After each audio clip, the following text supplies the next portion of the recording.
All right. So we will begin on a glorious morning. A morning wherein the southwestern wind blows ever gently, it having been already heralded by the coming of the hippogriffs, their return to Dragon Pass. Outside of the great temple to the triple goddess Ernalda are the early makings of the celebration to this goddess. People, most of which whom are fully nude and running around and rolling around in mud, are celebrating, setting up shops. Others, priestesses, search around, handing men, women, some of which deny this gift, small ribbons made of marigold.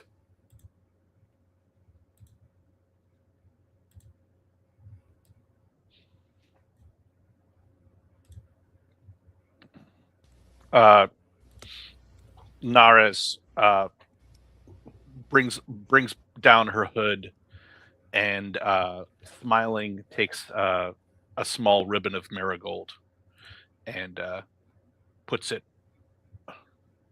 right on her chest. And thank you.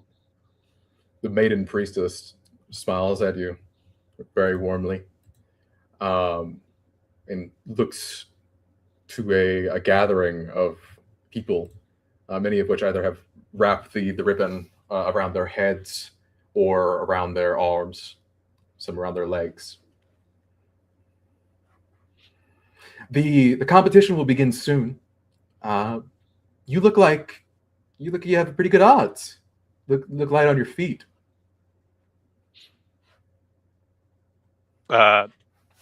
I stare downwards at the my mud-caked boots. Why, yes, I am. I'm quite good at that. I take off the marigold ribbon and begin to spin it around on my finger. Well, it's gonna be a lot. Hopefully, you have a lot more than just finger wiggling for the dance. Go on then. Go meet the others competing. The high priestess should be out momentarily to address everybody. Spinning, continuing to spin the marigold wreath on the tip of my finger. I walk casually among the revelers.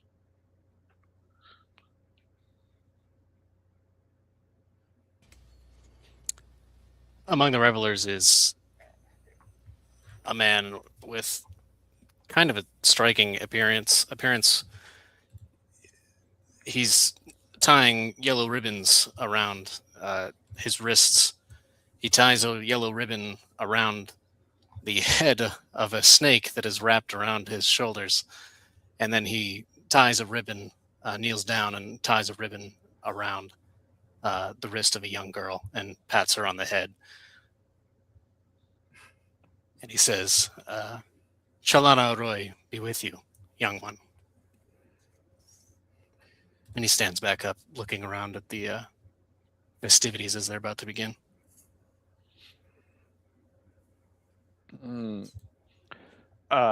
Nares walking up to the man with the snake. Is the snake fast too? I turn, and you see a man with a scar running down his eye. It looks like he might be blind in that eye, but it's covered with blue tattoo ink, filled completely.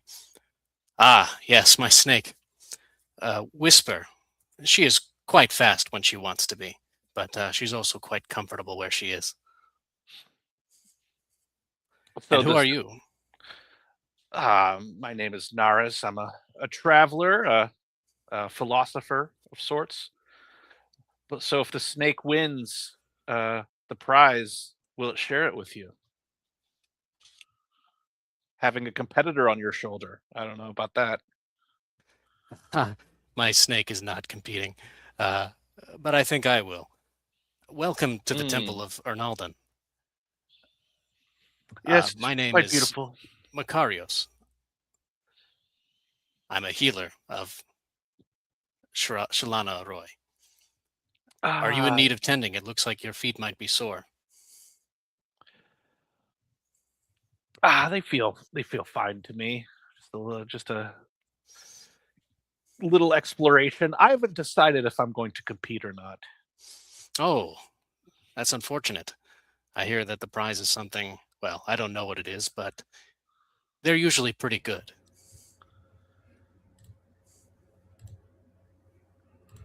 A man scoffs slightly out to the side. You don't know what the prize is. It's quite a great one. I actually prefer the one in the coming 2 days. But that is just me. The one coming in 2 days? Yes. Prizes come day by day, you say? Yes. Every day comes with a new prize, a new consort. You see those statues up there? The triple goddess. One of the youthful virgin, one of the mother, and one of the crone. Yes? Mm-hmm. Those are to be the consorts. I reach out and put my hand on the shoulder of this man and gesture up to the goddesses. Which one do you like? On the third day would be the trial of the crone. Mm. I have met with the woman. She's very kind. It would be a great honor to both leave with a powerful woman as she, as well as a hippogriff to call my own. Ah, the hippogriff. Yes, they've been coming. They came back. It's been a great celebration. I hear that they've spread greenery across the land, bringing luck to it. It's been so dry for the last couple of years, if not longer than I can remember. It's incredible, these majestic beasts. No doubt. No doubt that with the freezing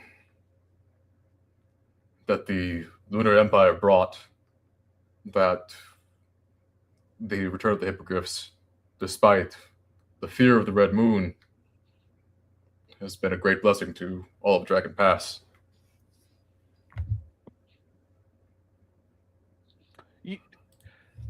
I'm more interested in the crone myself. Then I will look forward to besting you on the third day. I hope the crone. If you win, I hope the crone doesn't bore you with her many stories.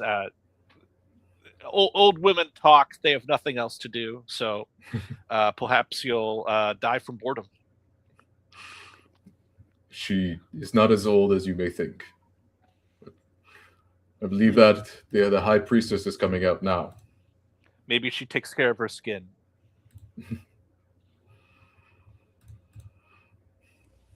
And emerging from the arch entry, this grand entrance, is a just completely dolled up and affluent, foreign-looking woman. She, dressed in Asrolean garb, is a sight to behold, as many, many, many of the partygoers stare. The two Babistogori protectors of the temple lay down their axes as she steps upon the clay and onto the surface, onto the ground level.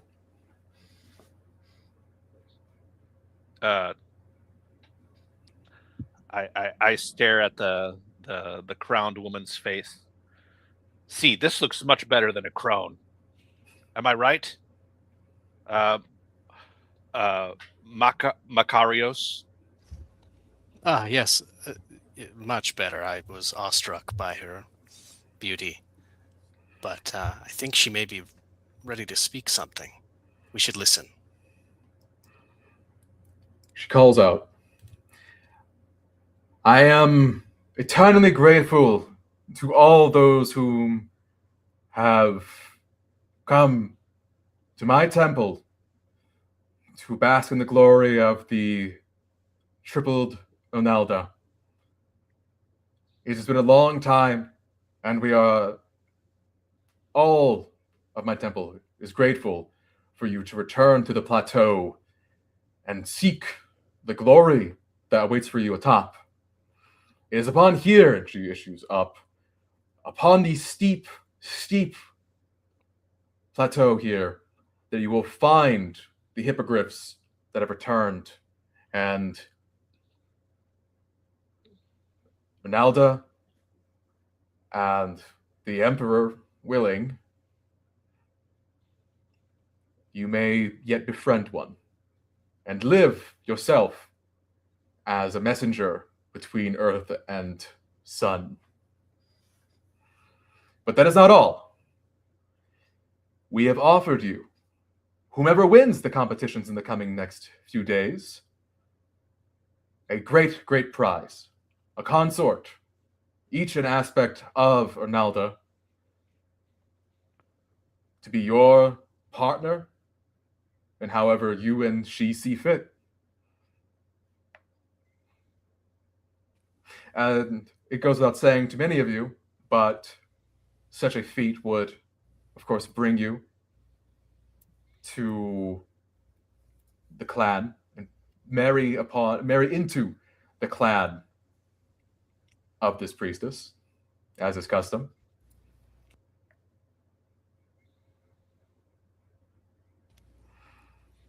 But without further ado, those whom still have a ribbon on, dance! Dance until you cannot no more.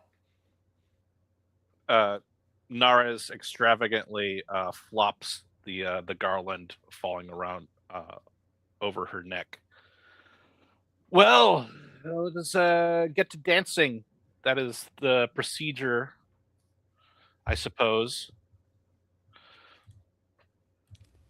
The other people who still have the ribbons on, the marigold ribbons, begin to dance very intensely.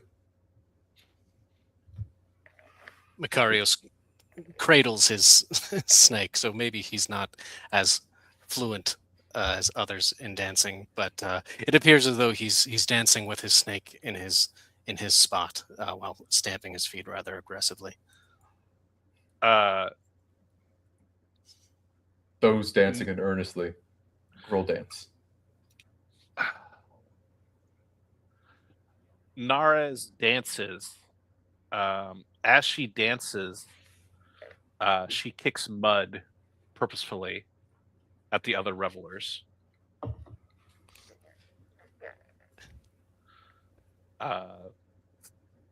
Brutal failure. Makarios is traipsing along and perhaps hasn't quite gotten the beat, and some mud is flung into his eyes, and he rubs them and isn't able to quite maintain the beat from this point forward. Naris stomps in the mud. A mud puddle, mud splashes onto the legs and arms of nearby revelers, including in the eyes of Makarios. Oh, I'm sorry. Many of the offended dancers slap back and all kind of simultaneously kick mud in the direction of the Urmali, a veritable wave of this mud overtaking them.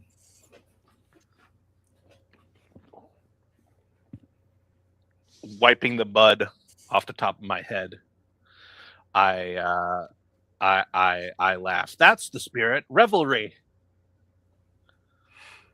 Many of them shake their heads and continue to dance. Macarius comes over to Nares. You know, they say that I'm a pacifist. That is my way. And that is not for ill reason. We do it because we think that if you put out into the world, will come back to you, as you may have seen with the mud. I send into the world what I think is necessary to improve it. And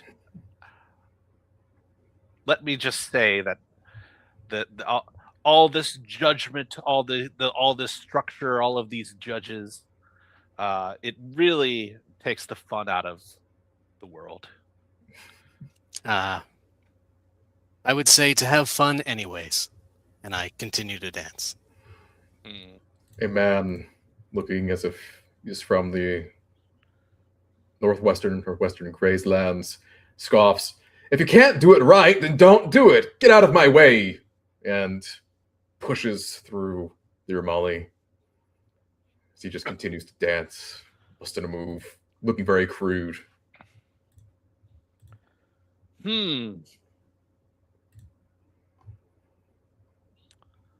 Let's Nares reaches down and begins to roll a mud pie, and then tosses it from hand to hand. Do you think I could hit him?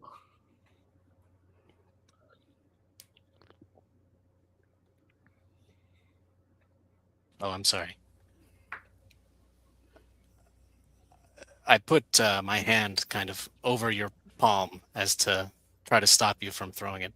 You know, violence isn't always the answer. We could talk to him, see what's wrong. Violence? I take a pat of mud and smear it onto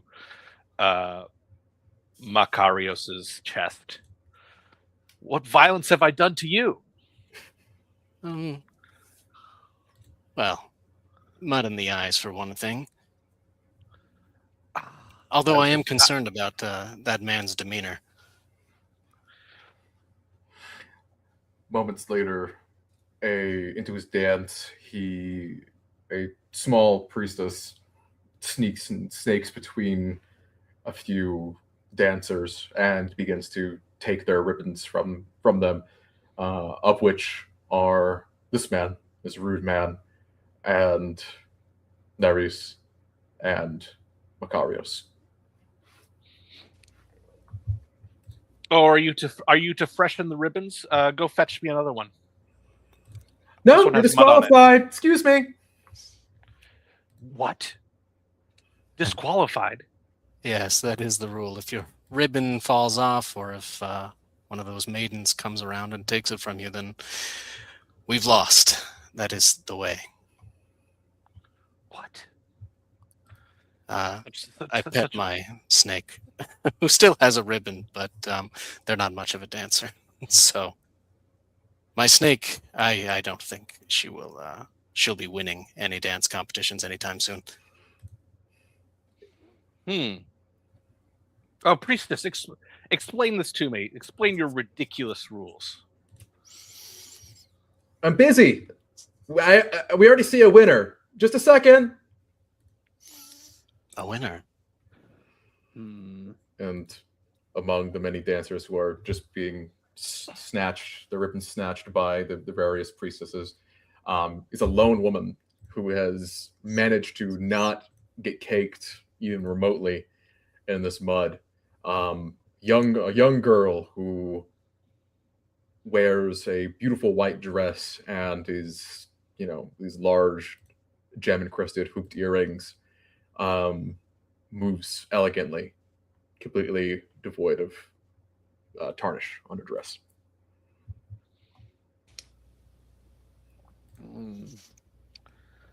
So graceful. I turn to Naris. I see someone was spared from your mud splattering, and she seems to deserve the winning.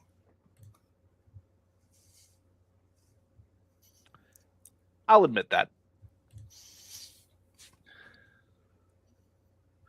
Sometimes it's best to enjoy things as they are. They don't need to be disturbed. I laugh. When she's the last woman standing and all the ribbons have been taken from the muddied people, this woman stands among them, and two of these young priestesses take her arms and seize her elegant dance, whispering to her. She whispers back, and they yell, "We have a winner! The winner of the first day's competition is Nerestina, daughter of Deverella." I begin clapping. Ah, congratulations. Naris claps purposefully at a different beat than Makarios. The young woman blushes and is overjoyed.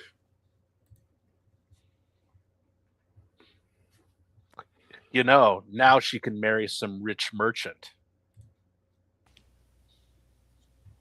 It is her life to do as she wills. They issue the young woman to the steps that the high priestess emerged from. And standing, waiting for her, is another young woman, slightly older than the priestesses that were swarming around. And they share pleasantries and a mutual kiss on the cheek.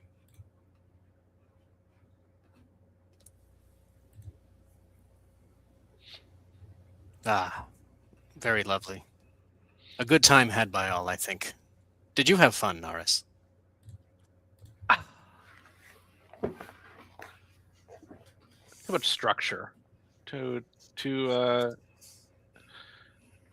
many judges. Too much judgment going around. Let me say that. Do you know what's happening? Is she getting a hippogriff now? Just because she's a good dancer? I don't think so. I think that's not for a few days come. Maybe she gets a small one. Oh, that would be adorable, I think. Something. Nares looks around, left to right. Maybe one on a rotisserie. Oh no, no. Hippogriffs are conscious, thinking beings. It would be unthinkful. I would never think of eating such a creature. You just did. What?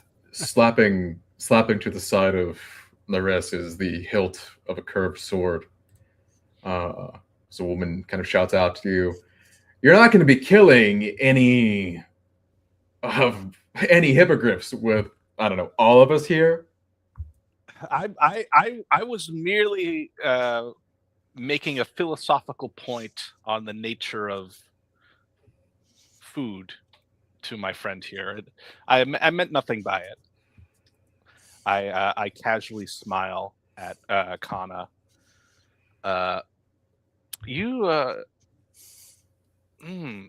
Would you mind removing the sword from my side?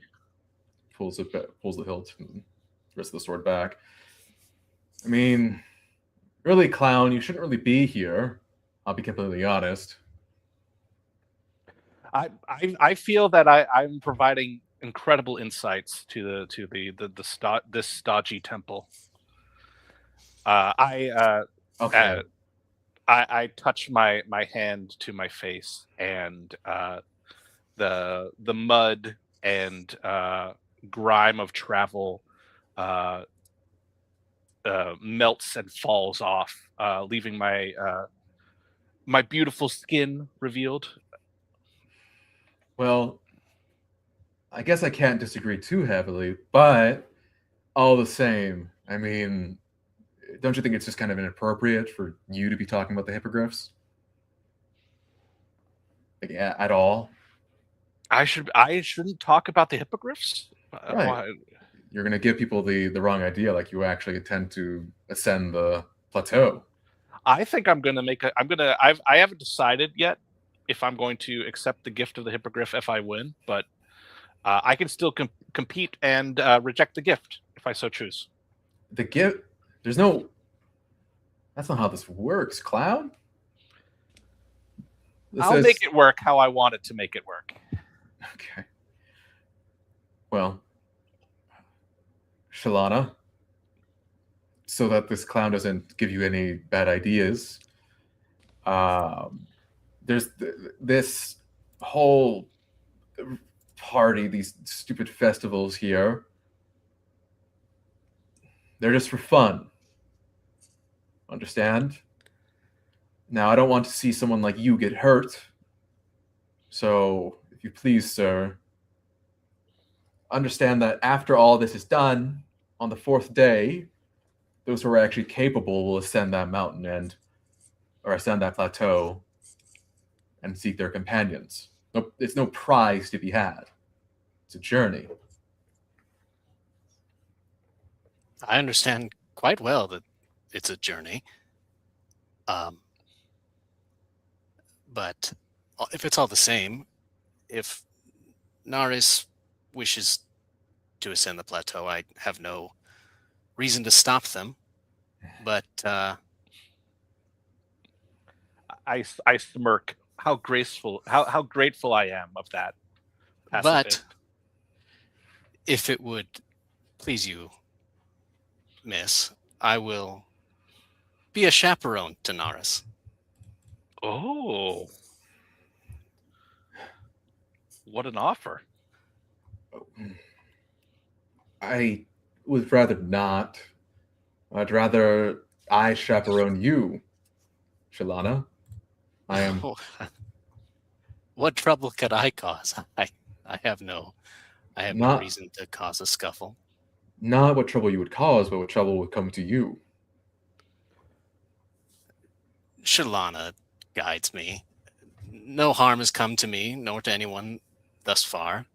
I appreciate your concern, but I can take care of myself, or at least Shalana will take care of me. And I have Whisper here, and I pet the snake's head. I luxuriously put both hands on Macarius's shoulder. He's taken.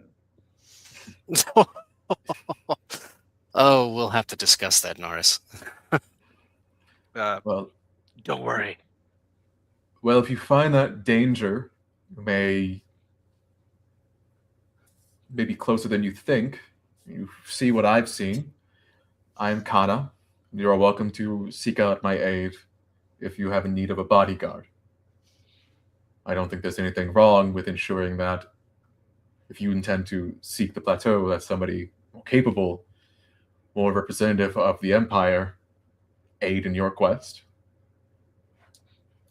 I stare at Kana's tattoos through narrowed eyes, trying to recall the meaning of them. The moon dancing and predominant around her forehead. The centerpiece, if you will.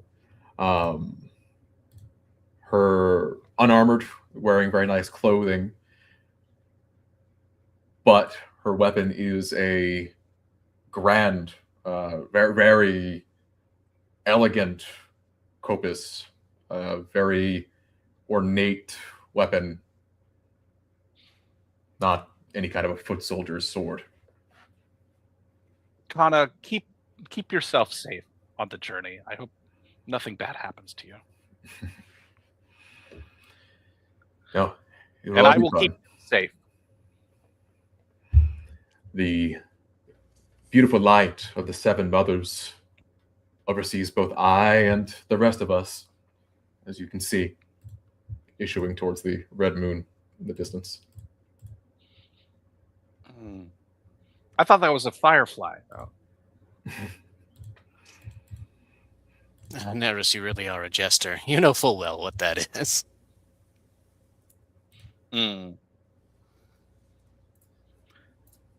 It's the red moon. It's the gleaming jewel of the Moon Empire. It stands for more than just a firefly. That's a matter of opinion. Macarius, should we prepare perhaps down a few drinks together to prepare for our ascent side by side? The fuddled Kana walks off. So let me begin by asking a question of the dictates of your faith of pacifism. Yes. Is it permissible to imagine killing someone that you dislike? You know, I do get these questions quite a lot. I think It's you so know fascinating. the answers, but the imagination will do as the imagination does. Oh, how generous! I point to the back of Nara as she walks away. I'm imagining killing her right now. And I would implore that you do not. Why not? It's my mind is a mechanism that twirls by itself. I can't help it. We were given the gift of thought as to weigh the consequence of our actions before we take them. That is what the imagination is for. I can imagine nothing but satisfaction after that. I don't know. I've much to learn from you. I clasp my hands together. Shalana, I pray for this man that this woman. It's fine. Your demeanor is, well, I apologize. I pray that she finds kindness in her heart, that these imaginings of harm to others will go away. With a drink, perhaps. I actually know that the wine being served here comes from my village of Clearwine. Oh, I'll try it.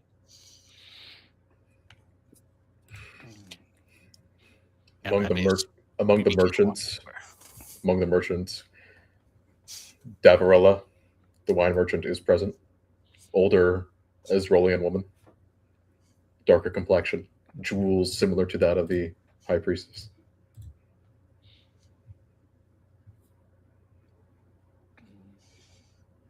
She's handing off a few jugs of wine to people. I extend a palm.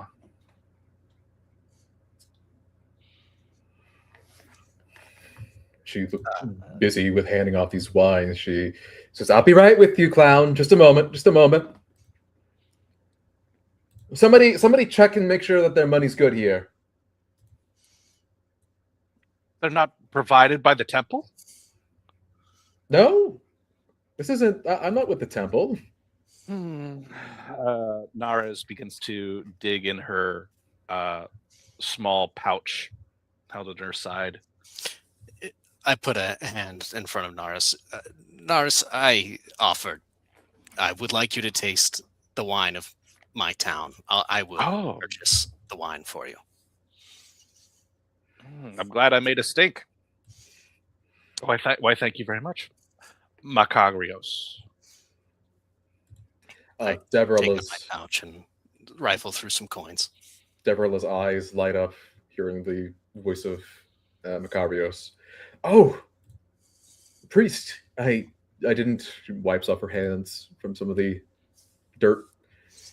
Oh, the clown is with you? We found each other and we're becoming quick friends.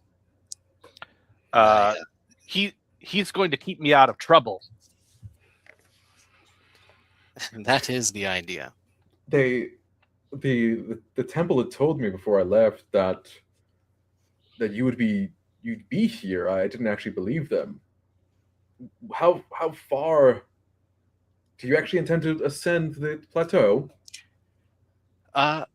Well, I know it is a perilous and difficult task, but the snake kind of comes up to my ear and begins whispering something. Yes, okay.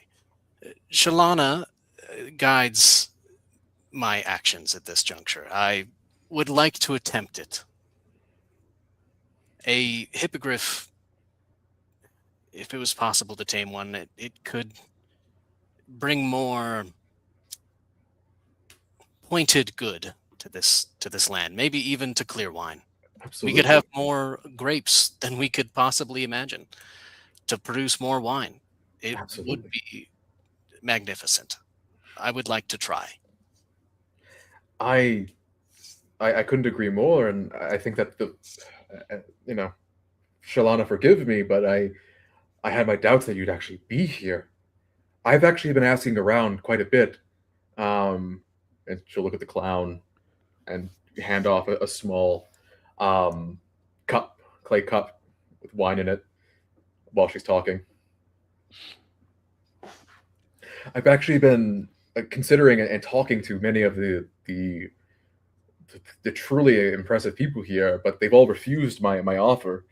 I would provide unto them some of our village's wine in exchange for a very simple favor, but they've all been so self-centered, especially that lunar woman.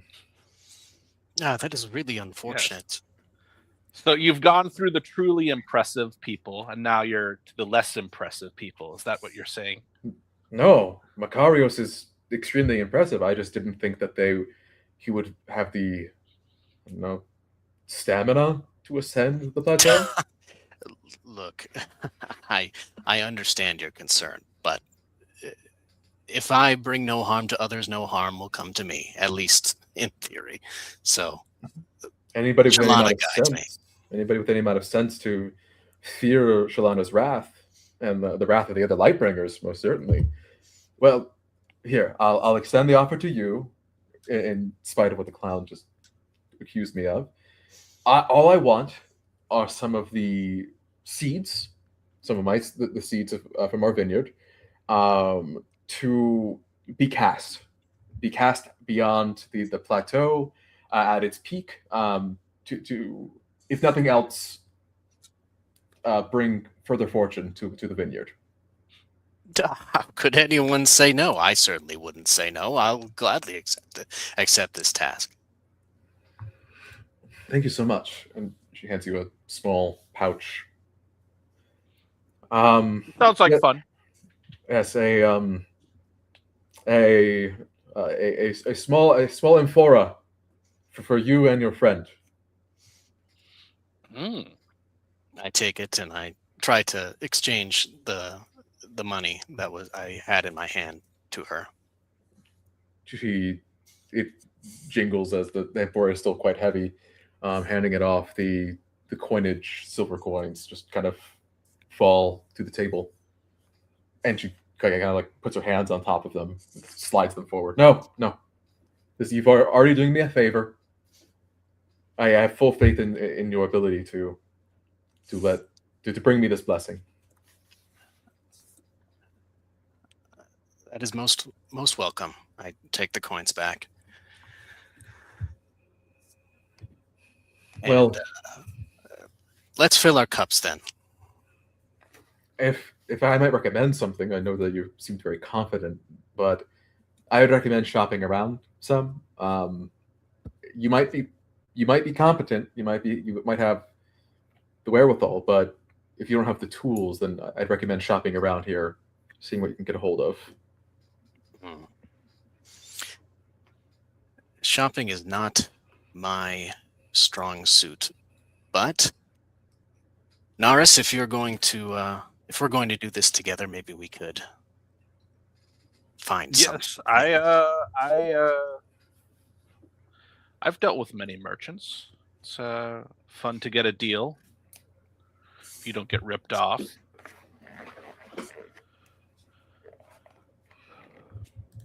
But, what would you recommend that I purchase? I say to the girl. Some variety of climbing tools. I mean, rope at the very least. You'll be ascending potentially sheer cliff face. Hmm.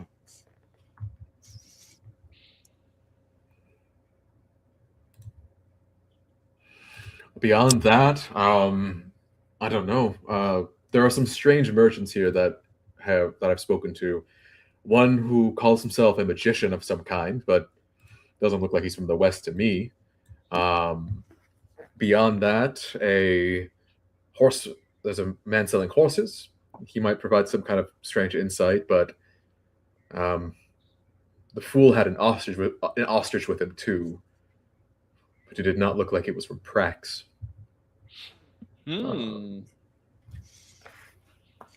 There was a man selling junk, as far as I could tell. If you were to buy any supplies from him, it might be quite dangerous, but he's here. Man's name Oriane. Oriane. Mm-hmm. Well, I thank you for your advice and for the wine. Of course. And It tastes like home. And thank you for the duty of this blessing. I will make sure that it is done if I reach the top. Mm-hmm. Very well. Shall we hit the marketplace? Yes. Let's do it. The aforementioned merchants are scattered about. Horse sellers, not hard to spot. Beautiful, large horses, plus an ostrich. The man, a man with a large tapestry flung over his display, with like little stars drifting from it a star pattern on the cloth. I wish to visit the junk seller, just because people have different perceptions on what is useful or what is not. A man with a very shabby cloth on the ground, kind of sitting in front of all of his little wares. There's a large stack to his side of what appears to be junk, just a bunch of stuff strewn about, stacked on top of itself. But he seems to be focusing on selling to the people in front of him the things that are laid out, among which are a bunch of crystals. Oh, merchant, tell me what price would I have to pay for this rusty nail? I pick up a rusty nail. That's just a clack, a bronze clack. You sure? I mean, yeah. How about a tenth of a clack? No. I mean, I don't even know where that thing came from. You can have it. It's not mine. Oh, free? Sure. I stuffed the rusty nail into my pouch. Anything else that I could have for free? I mean, I have all of these good luck crystals in front of me. I mean, you could pick your favorite color and get the good luck that comes from it. Ooh.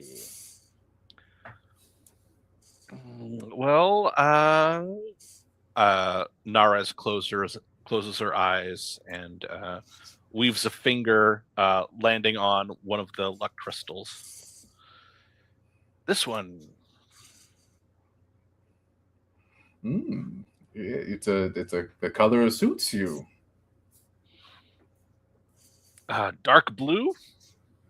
Mm-hmm. Very lucky, that one. All right. So, do I wave my hand above the crystal to gather the luck, or No, you give me a lunar, a single silver lunar, and it's all yours.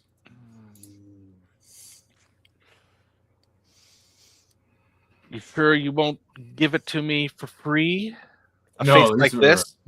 These were all harvested from my own very good luck. These are all very personal to me.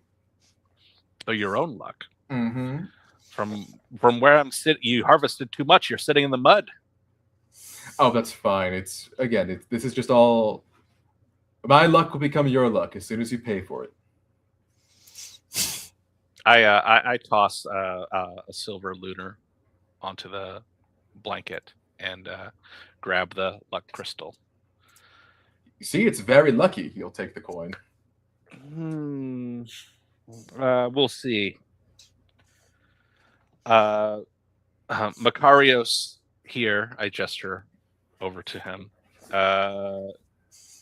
Maybe you want a luck crystal. I cross my arms in front of me. I usually do not purchase goods without a purpose. Then I have for you, priest. I think that I have something great. Do you intend to ascend? I do intend to ascend with my friend here. Well, I have here in this. Let me just give you a second. He'll stand up and dig through the pile of various things stacked on top of each other. Spilling out from them are like a series of like a stack of maps that just kind of pool be out. Careful. I put my hands out to make sure that he doesn't fall. I wouldn't want any harm to come to you. Thank you so much. And he'll kind of dangling almost like in your direction. He'll grab for this large sack, large pack, and hanging off of it or hanging out of it is a rope, kind of frayed at the end that's exposed. For this, I would say this is just about as lucky as that stone. So a lunar. A rope, absolutely, yes. It's the entire pack. It's got a rope in it. It's got the pack. Spikes for climbing. It's the whole thing. Well, I would gladly give you 3 lunars for it. Oh no, I couldn't do that. All right. 2 lunars. Nares raises an eyebrow at the merchant's comment. Would you accept 2? 2 seems fair for such a piece of equipment. I don't think that would be right. If you insist, priest, I'll take it. But think of it as some of my luck going to you, and your luck coming to me. I can see why you refuse to haggle, Makarios. You are the worst person I have ever seen at haggling. Look, it's better to be kind. My friend, Makarios rolled charm. Sure.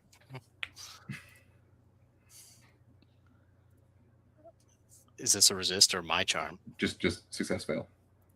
Success. I cannot do this. I am sorry. I believe that great harm would come to me if I told you this. I do apologize. He'll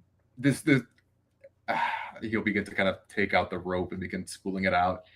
You can see that there are several sections on it that are frayed, and so this would not be able to carry the weight of a full man reliably. I cannot sell this to you. We have found another jokester here. It was of no trickery. I can only imagine what would happen to me if I contributed to the maiming of a Shalada. Well, you should have sold it to me. Uramal would find it hilarious. You're welcome to buy it, but not if. I'll take it. I throw a silver lunar on the damaged equipment. It's all yours. Just know this if you intend to use it, priest. Perhaps I'll give it to someone else. Perhaps, Naris, we can fix it. What a great way to spend the evening, fixing the rope. Get a servant to fix it, perhaps. Oh, I wouldn't mind fixing it. How about the pack? Is that in good condition since you purchased it, Naris? Yes. The spikes and the rest of the equipment is fine. It's simply the rope that was a core element with damage. If you would like a fully equipped one, I believe the magician said that he was selling them. Less dangerous. Suppose we should go to the magician then. I'm in need of a pack and perhaps some rope.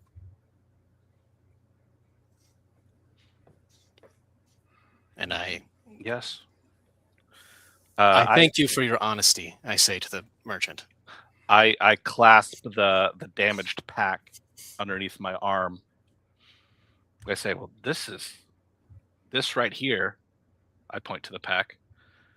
This could be very useful.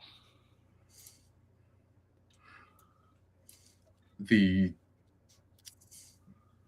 merchant yells out, "Clown! Yes? If you see your friend, the other clown out here, tell him to be more careful. He's not exactly making any of us look good out here."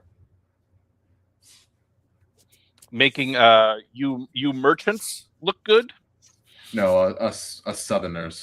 I saw him dancing around, seeking and taking some of my customers' coin. It's a bad look. It's good to ply your trade as an entertainer and a philosopher and a conversationalist. I'll speak to him. Don't worry. I begin walking towards the magician and look back at Naris to see if they're following me. Naris trudges behind.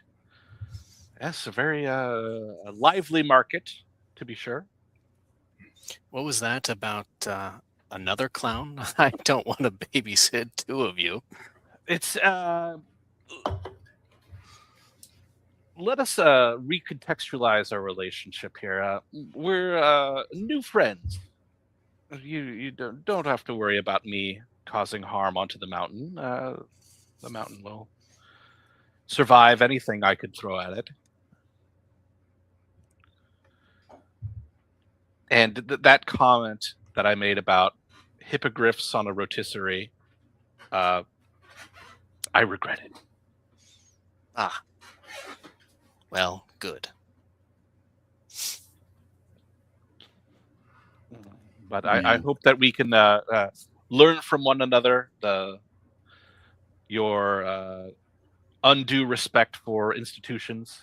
Perhaps I can learn something about that. The quote-unquote magician, his tent is the opposite of the peddler. It is much more affluent, several charms dangling, chimes. The table out front that he stands behind has various tools kind of hanging from it, like the similar climbers packs, as well as emphasizing a few other things like weapons and what have you. And odd among them are a long piece of parchment with a long green piece of parchment with scrawling across it, and a potion to its side. Mm. He issues off a few customers who take a few swords and go off. I walk up to the magician. Pray, I'm in need of a climbing pack, climbing gear. Would that be something you can provide? Oh, yes, yes. No less than 2 lunas. That seems fair, and I fetch my pouch and have the 2 lunars in my hand. Good, good, good. Well, thank you so much. I have a return. Yes. I was sold a pack here, and I've determined that it was damaged. You what? I've never, in all of my years, never sold faulty goods to anybody. How do you explain this? I pull out the damaged pack and point to the frayed rope. Are you... What is this? Oh, that's not good at all. I know. But how do I know if you sold this to me? Or I sold this to you? I feel that that's the wrong question. The real question is how to get this troublesome customer away with a minimum of fuss. I wink at him. Are you... What? You see, I start waving the damaged rope from side to side. Folks, look at this frayed rope. Some people take heed. What are you trying to do? As I said, people, my reputation is impeccable. You couldn't possibly... I don't care how quick-witted you think you are, clown. They'll never believe you. I turn around. I clutch my head, and my face becomes sculpted and beautiful. I say, ladies and gentlemen, purveyors of climbing gear, what does this look like to you?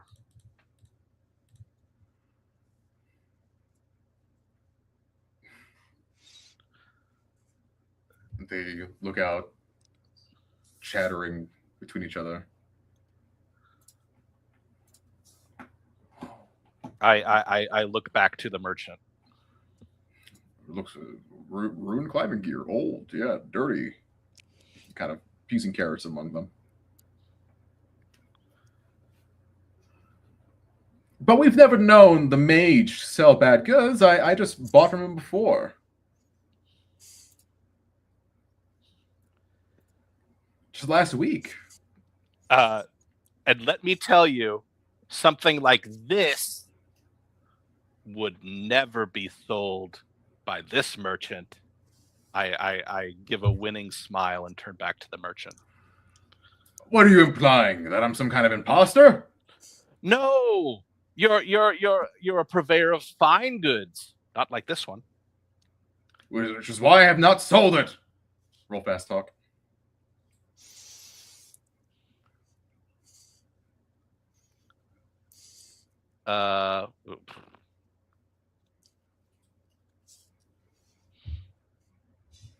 Success. Come on now. Mage, Andrin, you can't just sell the clown faulty materials just because he's a Urimul. Give the man something better. Come on. But I would never even stock such a thing. No, come on. We if he's traveling up the mountain, up the plateau, get him what he needs, what he paid for. I didn't.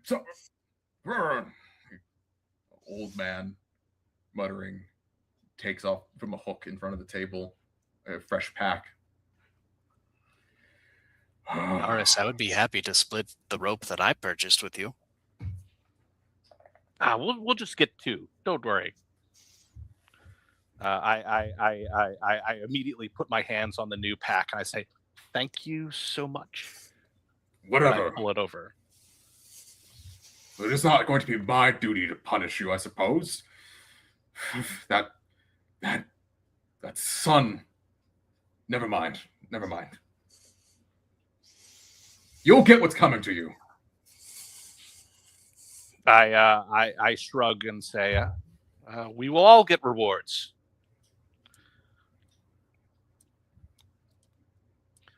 And I leave the damaged pack behind, and I take the fresh one.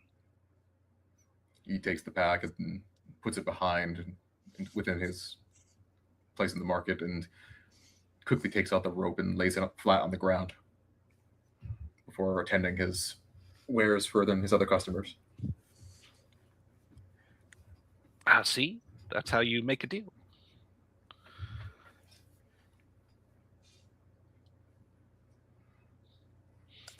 The day Macario is stands there, dragging a into bit the evening. torn, trying to determine what to do. And he goes up to the merchant or the magician and says, I have to apologize for my friend. If you would like me to return the pack that I purchased, I would gladly do so. It is fine. The clown has already embarrassed me in front of my past and future customers. So again, it is not my duty to punish the clown. Upon the plateau, there will come punishment. I'm inclined to agree with you. Thank you. Good day. You too. And I catch up to Naris. Clutching the new pack with both arms, I walk through the mud. Successful shopping trip. What do you say? Where should we go next? Do you have any other plans? Naris, I have to say, I don't agree with what just transpired, and I do agree with what the magician said, that the things that we do come back to us in the end. Mm. So I would be more careful from now on, if it suits you.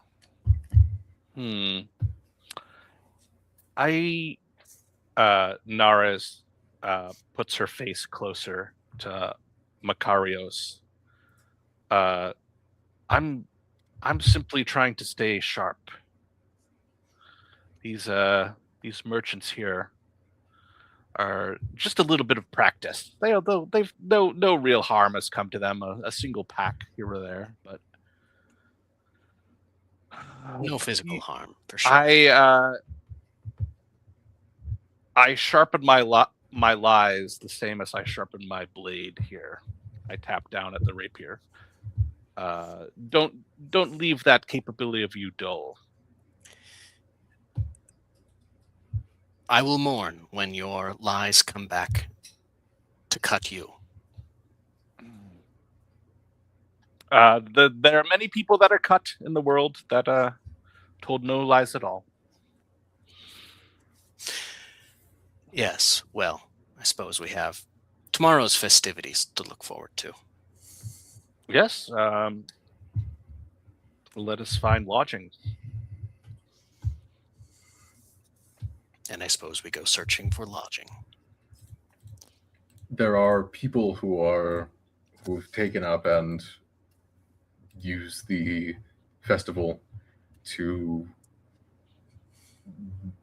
basically, they're issuing people in, taking coin, and have tents strewn about for those who didn't bring them. Several large ones, holding multiple people, multiple cots on the ground as a makeshift inn, as it were. Oh, well. I suppose we might as well get ready for roughing it on the plateau. Actually, I did bring a tent, but it is single person. However, I have, the temple they know me. I'd be willing to lend you my tent. Well, wait. What are these tents? Aren't these for the pilgrims? Can't I just use one of these? I immediately sit down at a tent. There are people going in and out of the large tents, the makeshift inns as they were, after handing off coin Ah, to the owners.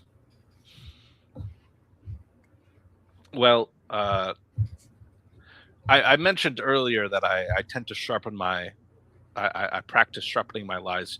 You don't want to lie to the innkeeper because this is where you sleep. I without much fanfare, I pay a couple coins to the innkeeper for the large tent. Rather vacant on the interior. There's a table where people are playing dice games, but surrounding them along the walls are either dangling candles or cots on the ground. Well, shall we Norris, travel together and set up your tent? I wish to speak philosophy to you. Oh, well, sure. Why don't you pick the spot then? Stepping out of the large tent, Naris scans the campground for an actually good camping spot to set up Makarios's tent.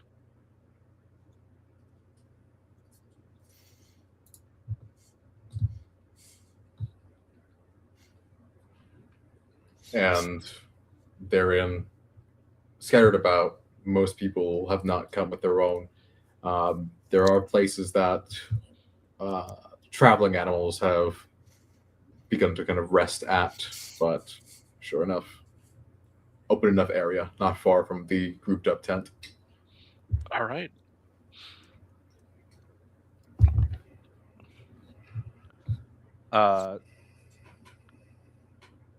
I begin on a meandering conversation, a parable of the ants and the grasshoppers and the dogs. Every few moments, I introduce a new animal to the parable, and I do that for like 30 minutes.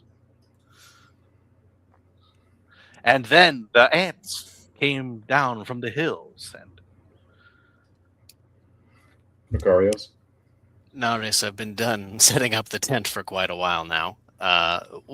Thankfully, I missed the beginning. Would you like to start over?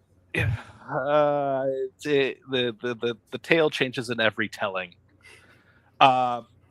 Yes, but the point is, I forget the point. But I'm glad your tent is set up. Glad I could share some wisdom while you did that. I will try to remember the ants and the bees and the dogs and the whatever else. Yes, yeah, I mean, that's a good lesson. But anyway, I shall retire. Shall we meet back here tomorrow morning to begin the ascent? I think so. I think there may be other activities, but we will let the temple announce that. Yes, we will find the structure, the oh so delicious structure that shall be applied to our souls. Yeah. Naris returns to the large tent and prepares to rest.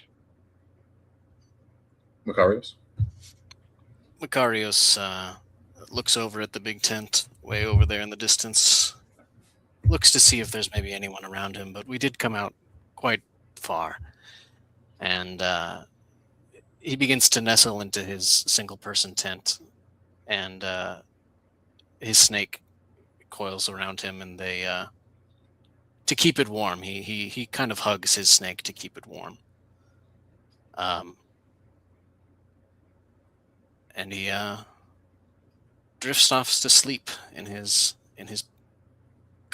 little leather tent here. The following morning, the winds have changed. They are aggressive. It's a scent, almost a masculine scent that drifts on this easterly wind, or I apologize, westernly wind, a strong, upkept wind, very violent. Out front at the temple, the priestesses, older women, mature women, have prepared an immense circle of which there are already various competitors that have stepped into it, many of which are either completely naked or in small clothes.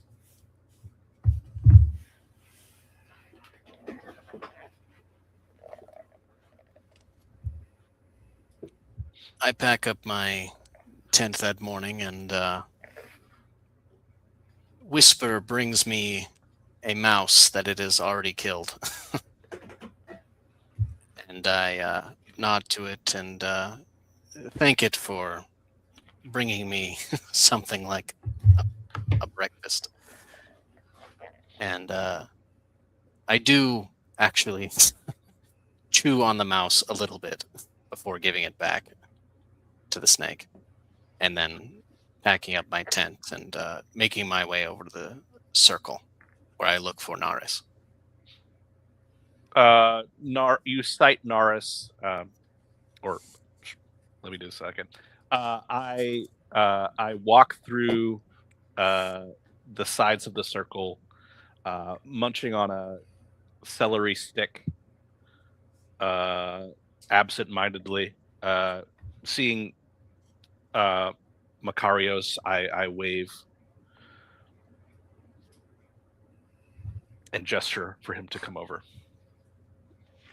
I come on over. Naris, you made it through the night. Yes, it was uneventful. No excitement, no boredom, just unconsciousness. And no, I'm glad to hear that it was restful. Mm. Are you ready for this next game? Oh, I'm ready. I don't think I am, but I will try. To Naris' side is a young, tan-skinned woman, or youngish. She kind of looks over beyond Naris and over to Makarios, and she looks at you. You don't seem too ready, especially with all that on. Oh, I think I'll be okay. Are you sure? I mean, it's just more for people to grip onto and pin you.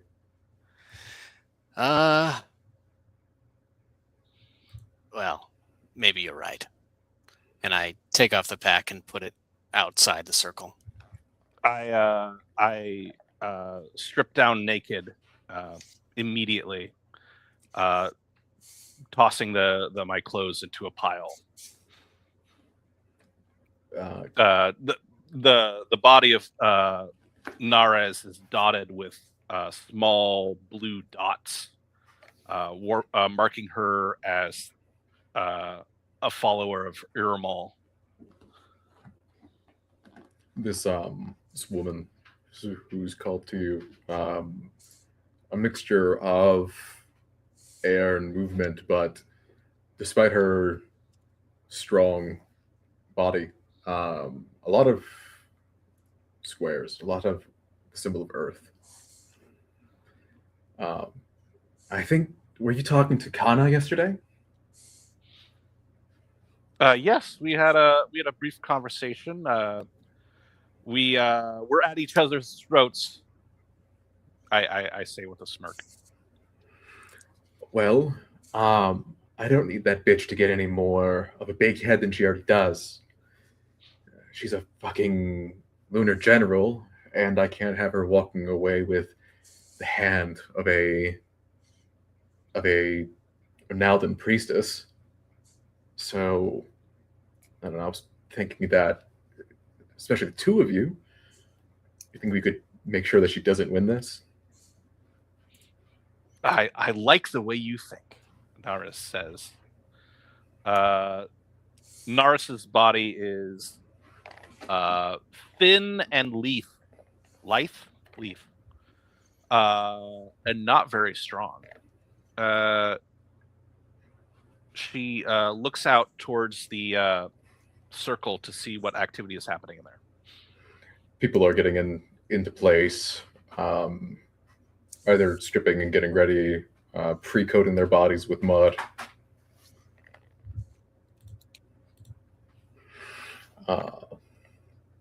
There is a woman front of the temple who is getting ready. Several priestesses kind of ordaining, putting the headdress on her, getting her ready. Very beautiful, 30-some-odd year old woman. I turn to the woman with the earth tattoos, Joreen. So is this simply wrestling, or is there more to it? You know? That's really about it. It's just if you get pinned and the priestesses time you out, then you're out. Like yesterday, but wrestling. If you leave the circle, you're also out, correct? Yeah.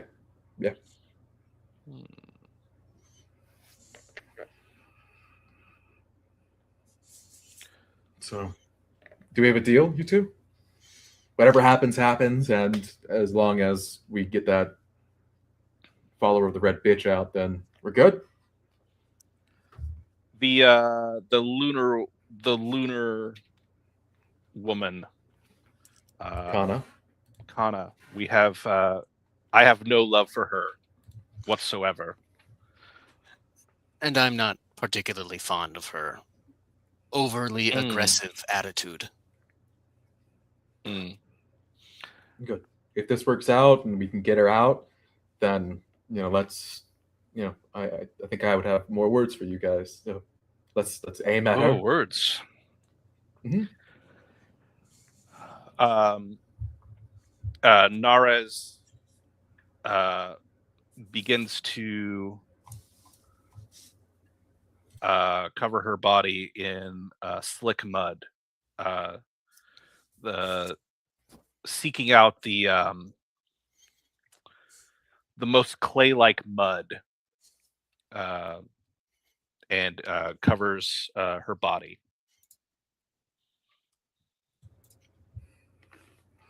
The high priestess comes to everybody yet again in front of the woman that had been all gussied up and ordained.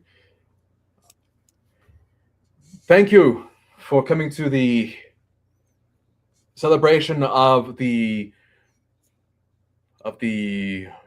mother, Ronalda in her most known form, the wife of Orlanth, the strong wind of her husband blowing through. You will fight. You will fight. You will grapple. You will become the dominant warrior, proving yourself to be of Orlanth's wind as he blows past and empowers each and every one of you. He who is strongest of her high chieftain husband will be gifted this consort. And without any further ado, wrestle, fight. And people mosh in, diving into the pit into the mud pit, going for each other's legs. Roll grapple. If you don't have Arios is actually, instead of grappling, he's going to point to the woman that was pointed out, and the snake around his neck is going to basically fire a hypnotic beam at that woman, which would cause stars to be seen in her eyes. Roll. And she would become befuddled. So,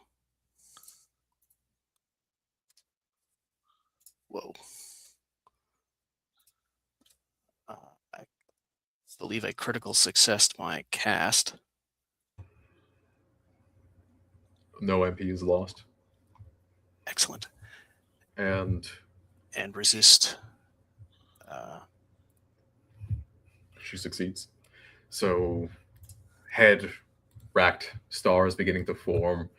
She shakes as the slight bit of distraction is enough for Joreen to dive for her torso as she and her plummet to the ground.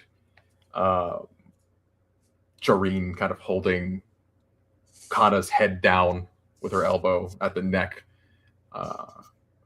Kana's head resting right above the ring, threatening to out her as he's trying to push her down the back of her head out the ring.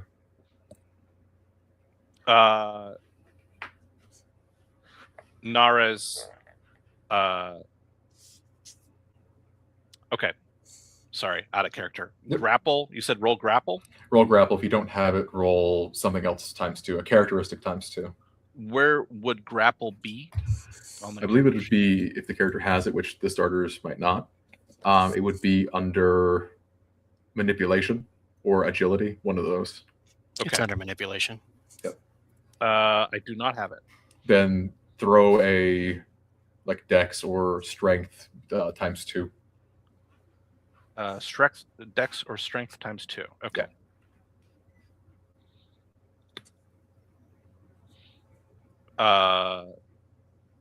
Miss. Okay. Squirming through the crowd, my eyes locked on Nara. I stand over her as Joreen is pushing out of the ring and spit in her face. The distraction, twitching, that twitch of her, that reactive twitch just kind of gets exacerbated by Joreen pushing her in that same direction enough for the pin out, as a few of the priestesses nearby who are watching it judge her, and she is disqualified. Joreen gets back up and hauls towards the other combatants, ready to take care of them. Yes, Naraz is also attempting to wrestle with other combatants to pin them out. The man for the other day being resolved with your earlier failure quickly pins Naris rather, and eliminates her. But one by one, as the combatants lose one another, Makarios is greeted by a large man and is tackled.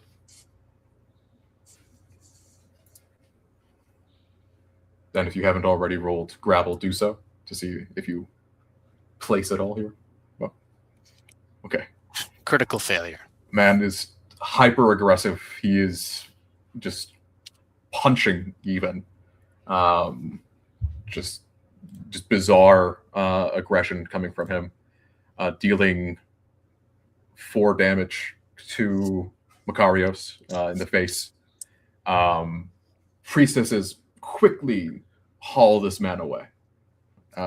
They shout at him, and they are yelling, "Get your hands! Get him off the Shalana! No!" And they're just freaking out at that display of his. Makarios clutches his nose. which is now bleeding. Wipes it. From the sidelines, Naris is wiping off the mud from her body with a rag, staring down into the circle to watch the progress of Makarios and Joreen. Makarios is asked that was. Are you okay to continue? Makarios stands up. He can barely see, but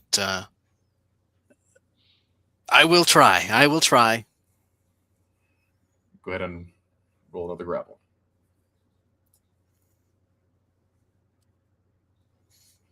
Success. Second place. So, as the competition continues and it is only you and Joreen, there is a quick back and forth, but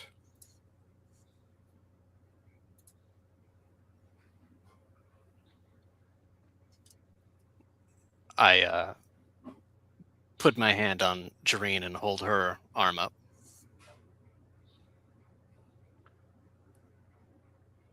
and people look confused at the surrender, as it were, as Joreen is crowned the victor of the wrestling tournament. Naris shakes her head. She's overjoyed and surprised and glad that she's won, but looks to Makarios at his bloody face and can't hold the shock back.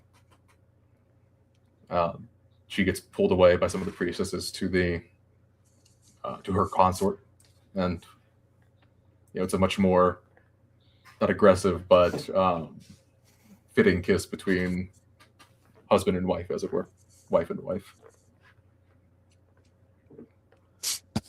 I wipe my face again and begin walking, head spinning towards the outside of the circle. And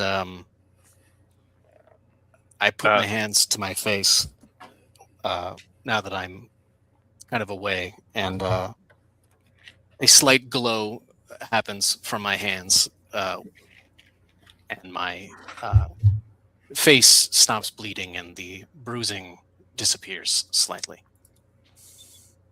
Critical success. Yeah. Free. You are saving yourself for the crone.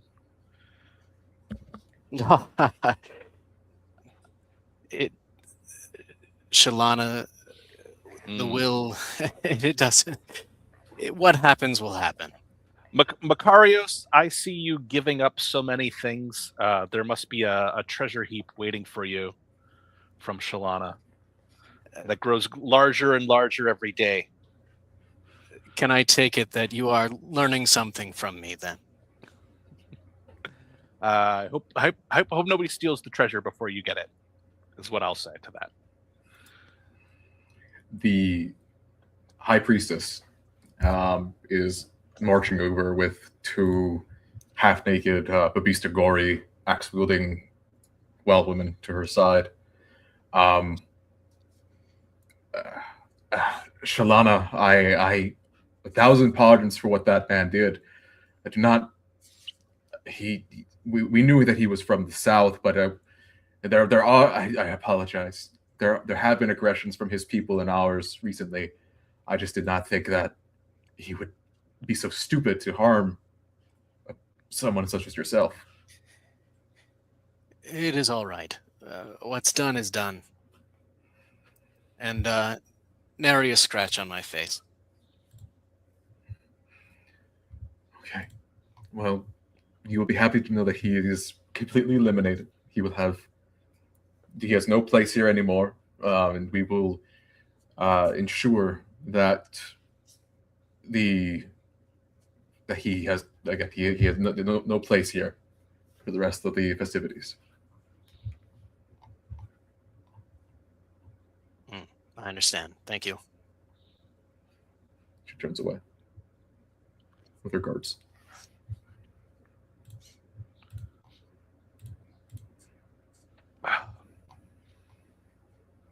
Well, your face is cleaned up nicely. I see. Yes. The gifts of Shalana. Mm, mm, mm, mm. I I scan the after crowd of the event, looking for the face of Kana. She's among them, upset, um, still cleaning herself off. I smile. Just focus on cleaning herself.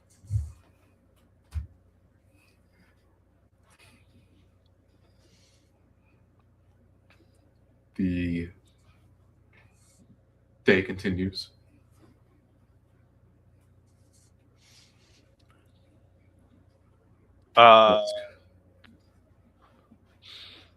I approach the priestesses at the entrance of the temple and do an exaggerated bow to them. Yes, so I'm interested to know the events for tomorrow. I'm a competitor, but yet I have drank too much, so I forget what will happen. Among them, there are Joreen and her new consort. A beautiful woman, the consort. But she reveals and goes on. Well, it'll be a test of one's spiritual ability. Make no mistake that the prize, as she used to be, is not much older than myself. So don't let her make it dissuade you from having her hand. But it will be a test of one's ability to focus and meditate and combat others through magic alone, through their will alone. I see. I see. Well, I suppose I will need to focus and put aside some of this wine. Thank you so much, Doreen, and I hope you and your consort have a long and fruitful life. I'm saving myself for the crone. Best of luck. There are very many powerful people out here. Of course. I retreat back to Makarios's tent and sit down in front of it. Ah, you've arrived just in time, Norris. I just finished setting up my tent again. What did I saw you speaking to the priestesses? What was that about? They told me the secret of the next challenge, a spiritual test, a test of spiritual energy. I look forward to it. That could mean a great deal many things. Yes, I've heard it was not to do with the body, but with the mind. I shall trust my intuitions to guide me. Perhaps the teachings of your god say something else, but to me, my soul is still somewhat of a mystery. Shaylana would say that the meeting of the minds is appropriate in some contexts. It is not a physical harm on the body. Does cause a strain, but it's a good place to stretch spiritually.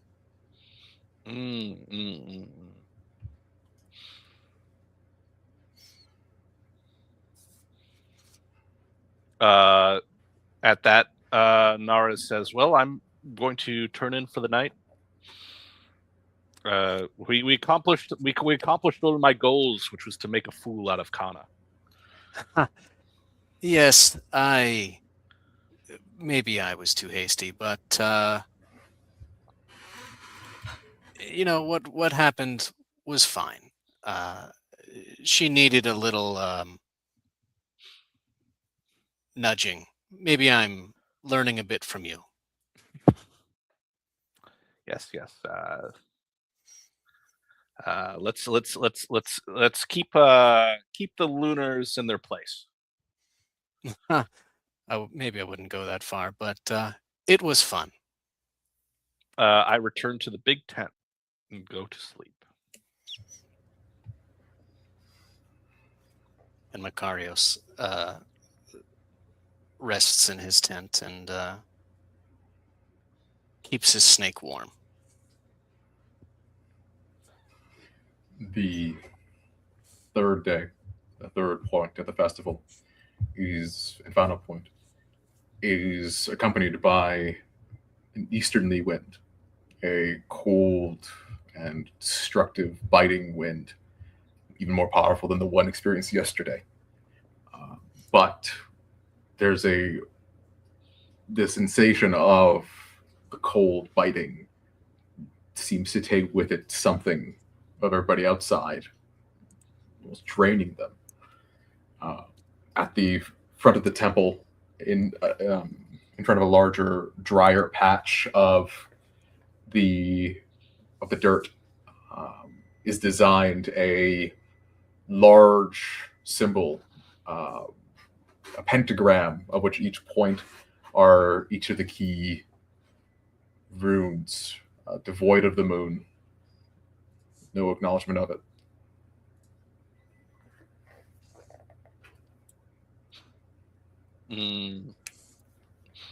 Adnara's dressed in dark blue, a full hooded cowl, walks, encircles the pentagram, walking slowly, watching.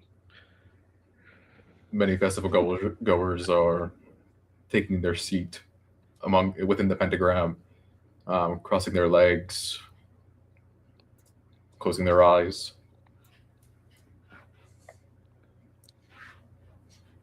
I find my place closest to the earth rune and take a seat.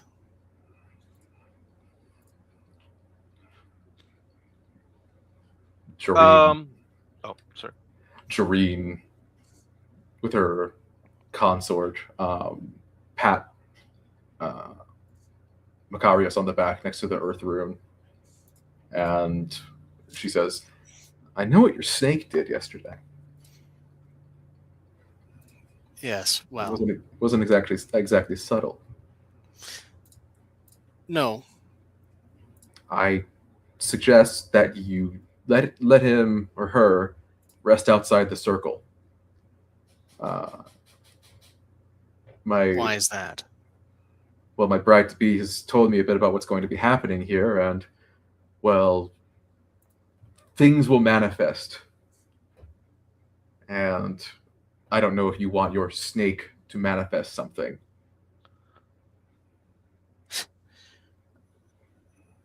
I've never had issues with this before. Okay. It's up to you. The snake and I, we are partners. The snake will stay. Certainly. She rests or stands, arms crossed, beside her bride-to-be, observing near the earth rune.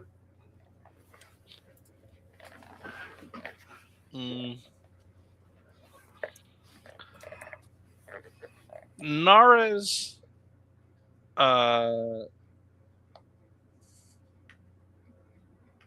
walks to the center of the pentagram and sits down as close to the center as possible. Kana, of similar mind, looks down at you, sitting there.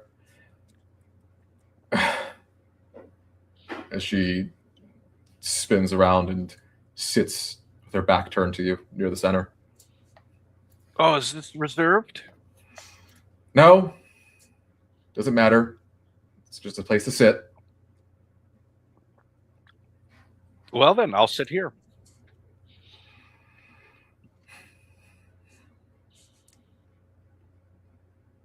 She draws a line around her and behind her.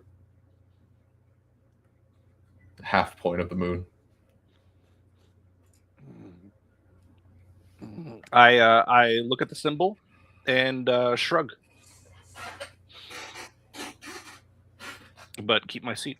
The people continue to flood in, participants taking their seats.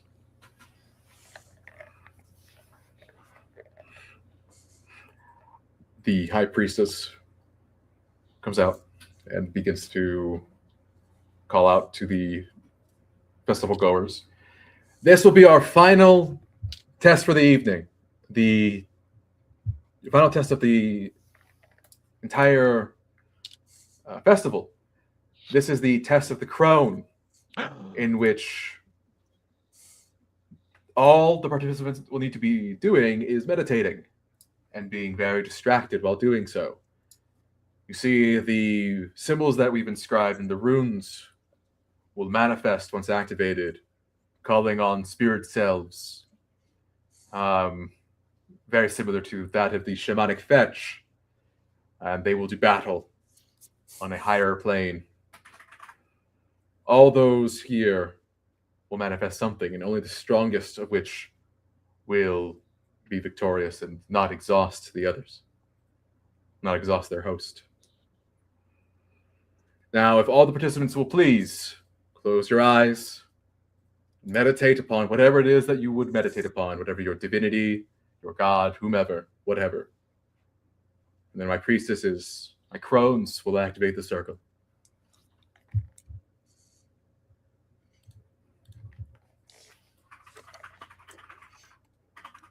Whisper, my snake, coils slightly tighter around me, and her tongue flicks into my ear, and she critically succeeded her passion in devotion to me. Add 50. Add. Both of you are getting a plus 30 to this check of meditation. Meditation check plus 30. So with your critical augment from your snake, go ahead and roll plus 80. Mo, that is. Okay. Naris, just plus 30. Meditation roll. Okay. The manifestation of whatever Makarios' spirit self is will be intertwined with that of his serpent.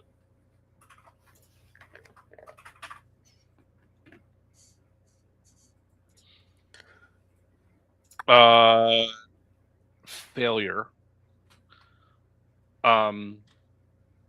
Nares closes her eyes, and a grand contrasting layers upon layers of black, deepest, darkest black and brightest white flash before her eyes. It's strong and it's intense. She grits her teeth, but fails to meditate. Makarios takes his meditation position, hands, palms outstretched, and this is something that he's practiced in. He does this almost every day when he's at the temple, where he meditates on the different aspects of his goddess. And this time he's feeling he's glad that his snake trusts him so much, and he in turn trusts Whisper, and there's a rumbling beneath him as the earth settles for him and his snake, and there's a glowing coming from his palms of warmth that everyone around him can feel. the crone priestesses placing their hands upon the earth, a green light begins to flow from them as the ring of the circle begins to dust itself off, revealing silver strands that connect without the circle and within.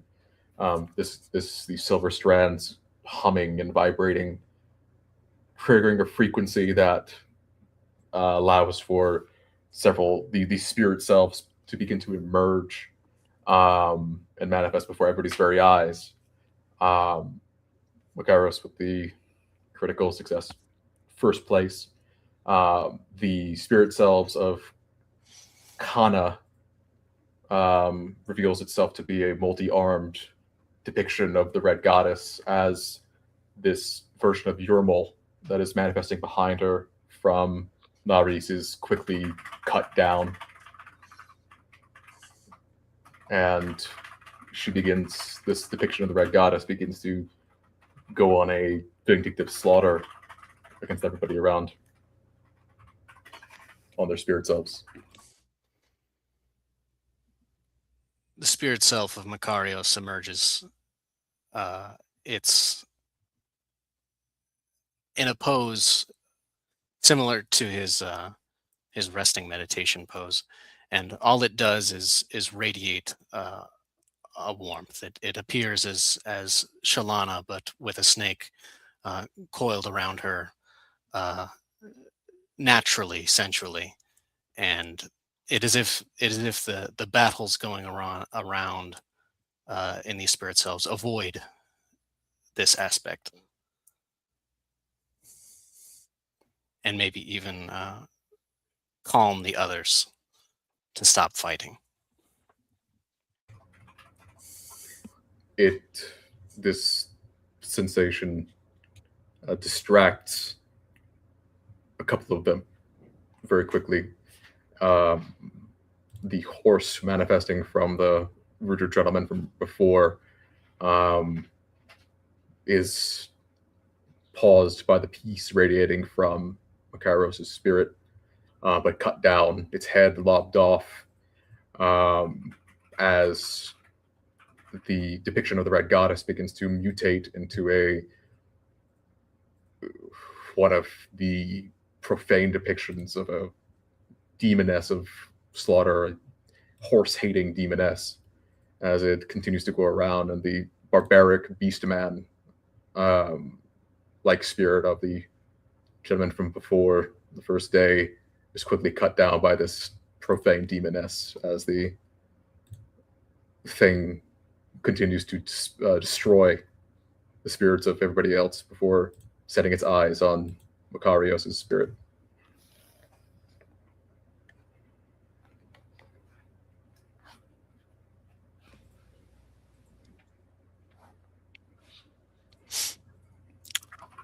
It charging, it begins to slow due to the radiating peace of that spirit. Naris stares up in surprise. The demoness begins to transform back into a depiction of the more feminine Red Goddess, the more human Red Goddess, before reverting completely into the depiction of a very young, normal complexioned, prepubescent girl, before it looks at Makairos with a similar level of peace and nodding before dissipating entirely. Kana sits there, head in her hands in her head, eyes in her hands. As the bestial spirit form charges towards Makarios' spirit entity, it opens its eyes and embraces it in a hug to calm it down. The young girl embraced. Kana still sits there, shaking in anger.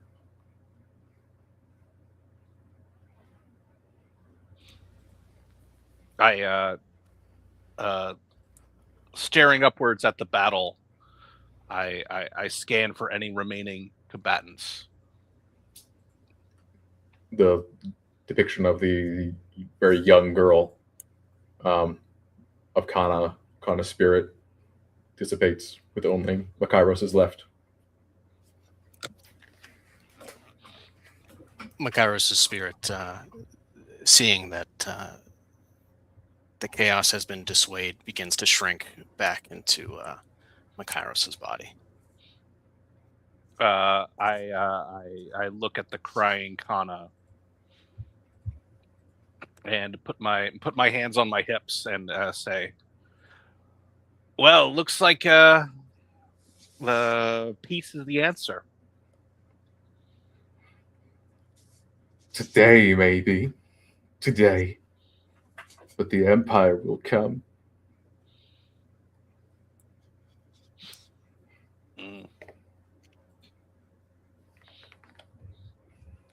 You can have your...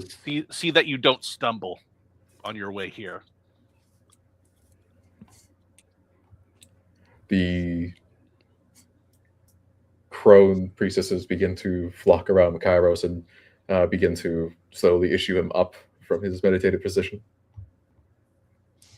I stand up and nod to everyone, and I nod to Neris. And I nod to Kana.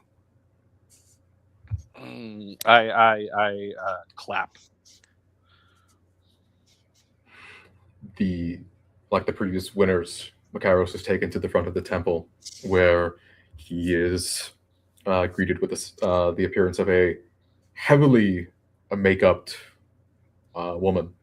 Clearly, the makeup drawn on her face to appear to be, wrinkle lines and things like that. But the exposed skin of her arms or her hips or chest even reveal more youthful body beneath the caked makeup. The high priestess issues to her, "This is Glorantha. She is a very, very wise woman, and I'm sure that you will have much to talk about." And I am Makarios, son of Tharasa, and I wish to hear your wisdom. Nares, with her hands over her mouth, projecting, begins to cheer loudly. "Good job, Makarios! Enjoy the crone!" The Lauren Vanna laughs at the notion of being called the crone.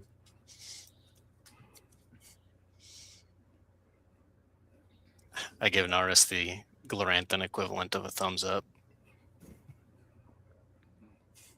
And with the festival portion completed, do we want to continue from here, or do you think that's a good stopping point for now? I'm losing steam. Okay. So that it is the 2-hour mark, right? Me too. Yeah. But man. And also, I've got the sun in my eyes because it's fucking position. Yeah. Look, I've got the trickster stripes. There you go. All right. Well, cool. Yeah, that was pretty cool. That was pretty fun. Yeah, I like that a lot. In terms of, I don't know how you run your sessions. Do you do communist self-criticism at the end of your session? Yeah. Okay, I'm cool. good with it. Cool. I hope I wasn't too much of a Kender RP. No. If anything, I think I did everything in character, Yeah. which that was successful. But was I annoying in character? No. I think you did No. everything pretty. If anything, I would say that was subdued. That was subdued? Okay, great, Yeah, perfect. yeah. Your moles can get kind of crazy. Yeah, great. Yeah. Like the part with the market, I was like, okay, No, that was ripping cool. off I merchants like and shit. I like that. Like, I hope for that fun. I hope you liked the way I kind of interpreted some of that stuff. Yeah, know that was great. Nicholas- That was great. Nicholas kind of like brought it up, like why do they suffer you? And it's like, well, Right. well, then they're kind of not, you know, there are plenty of things to interpret that encounter, like you know, like he said, like, oh, don't don't fuck him up, don't screw him over, don't shortchange him just because he's Yermal, right? Right. Yeah, So I it's thought that like- whole interaction was fantastic. If you know we continue to do this, I hope you do more stuff like that. Okay, That was great. perfect. Yeah, Mhm, because mhm. like Kender. Hopefully, you guys are familiar with Kender. Yeah, That's the like Dragonlance, the goofballs. Dragonlance gnomes that like steal, and it's Yeah. like they're constantly stealing, and it's like annoying. No, it was cool. Okay, great, fantastic. Yeah, I think there's a lot to kind of like adapt into with the archetype, and I think that, you know, it's a two-way street, right? It's like ooh, how is the world going to interpret what I'm doing, you know? Right. So Oh, cool. I'm glad that part hit well. So, Mhm. I also like. I was really in my own head a lot for that. yeah, that whole you section. mentioned like I'm gonna stare at the wheel, I'm gonna stare at the runes, like, you know. Yeah. Well, I meant kind of like. What was I gonna say? I had a brain fart. Let me come back to me. 1 sec. Does it help that I interrupted you? Yeah. We'll get there. But yeah, think Marcus okay. had So the right actually, amount of I was chaos. a little lost when we came to the interactions with Nara, because I think I don't really understand the setting that much. So she's like a general of an enemy army, right? Yeah, Kana. Yeah, Kana. Yes. Yeah, she is a general of the lunar military. Okay. Yeah, it's a big So- deal. Right. So she. That's what I thought, but it was also like, like I was saying I wanted to kill her, and I think that made sense because I hate lunars. Sure. But You like do. but we're also doing kind of like the initiate thing.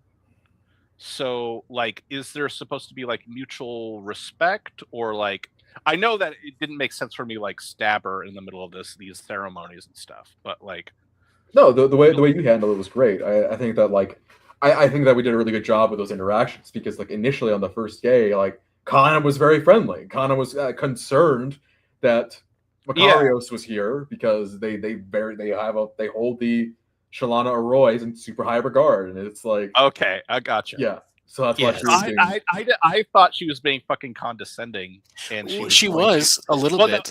No, but I thought she was doing some sort of like, maybe I was like, I had gotten into the character too successfully, because I didn't understand, like, she was just here to fuck around with us. So I was like, no, I didn't actually. So she maybe was- you were playing like sincere concern, but It my was- I it couldn't was a read that. mixture of sincere concern and, hey, I can have someone who can resurrect the dead Yeah, with me on the mountain, you know, like, or on the Yeah, plateau. Yeah. like, like, See, but what I played it off as is if she had started the conversation more friendly, then maybe I would have been more friendly to her. But she started off the conversation by threatening you with a Yeah. Kopesh, and I was like, basically my respect for this woman has fallen away. So Right. So, okay. Actually, let me ask a question here. So this adventure was kind of like framed around these kind of like ritual trials in this Yeah. big kind of like festival thing. to get the If we met each other concept. on the road, would it be normal for us to kill each other, or what would? I'm because one thing I read about RuneQuest and Glorantha is that kind of like a lot of the adventures are kind of reenacting myths, and you collect people together to reenact a certain like mythic sequence or something like that. None of them. So Really I'm a little confused if it's like we're supposed to be kind of like ruthless, or is this kind of like we're all kind of I respect you as this type of person. I mean, like we just kind of saw, right? It's like there's still people with autonomy. Just because the gods do certain things doesn't mean that you can just go around killing each other, right? Like the myths say that an Orlanth adventurous or Orlanth anything can go around and just beat a Euromolite half to death, right? It's like, because that's what Orlanth would do. And it's like, well, that doesn't mean I'm going to do it. You know, why would I do it? You know, like, to punish him, sure, I'm entitled to beating him. But, Sure. and he'd understand that, you know, if I beat him.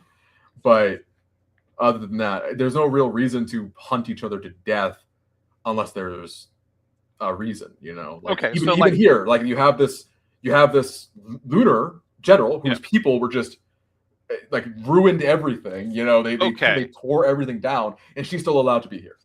Like, they're not God. there on site. Okay, you know? so you're kind of like you're drawing the distinction between the characters as religious initiates and the characters as kind of like political figures. So like my character character sheet on passions, it says hate Lunar Empire, right? So like there you go. You hate them. Not everybody hates them, quote unquote. okay, so she's I'm an initiate of Ermal and she's an initiate of the Lunar Goddess. At least. So are you kind of saying that like I should be maybe I should be ruthless and like murderous to her because she is a general and not because of she's an initiate? Or I guess I'm kind of confused. So your character your character is the one with the hatred. Your character has lived before or after, whenever. Your character has earned that hatred or gained that hatred for that culture. Right. Yermal doesn't give a shit. Yermal is just doing what he wants to do. Okay. Right? Yermal, you have the separation of who the character is and who what their cult represents. So you can be extra mean to them, but it's up to you to determine like if hatred means murder in this case. Hatred 60% at that, not like 80 or 90. Okay. So yeah, the hatred is not born from Yermal. The hatred is born from you as a human. Right. Okay. So basically what you're saying is my question is a little bit moot for my character because I'm a trickster. So I do whatever. Like he doesn't have like commandments. You need to I'm opposed to this. I'm opposed to that. In this character for Ermal, it's not like that, I guess. Yermal is neutral towards the Lunar Empire. Okay. Yermal as a god is neutral to the Lunar Empire. Okay. She still thinks of that cult as a bunch of weirdos because everybody does, but that's why she. Yeah, they accept chaos sometimes. That's weird. Right. That's extra weird. Like so Lunar Empire is weird, and because it says hate Lunar Empire, that's just you. That's just me. Yeah. And I can interpret that how whatever that means. Like that would be kind of like let's do this example. Let's say I'm pissed off at the British because I'm really into the Revolutionary War. That's like the redcoats killed my dad. That's a little bit more ridiculous. Let's make it a little different. Yeah.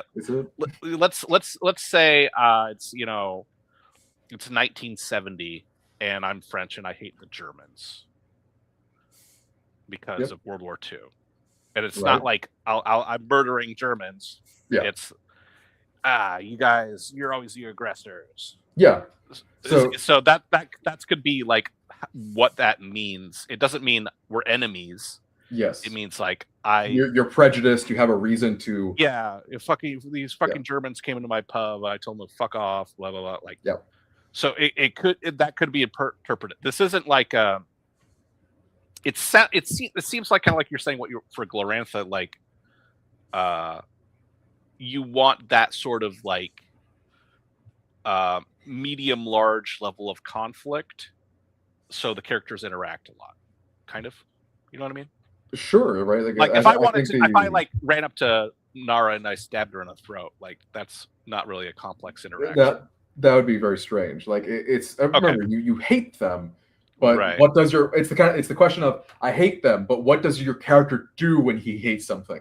Is the answer just to murder? Then that's your character. You know, I hate everything. I murder everything I hate, which would be your thing. You know, that'd be more of a coloring of your character.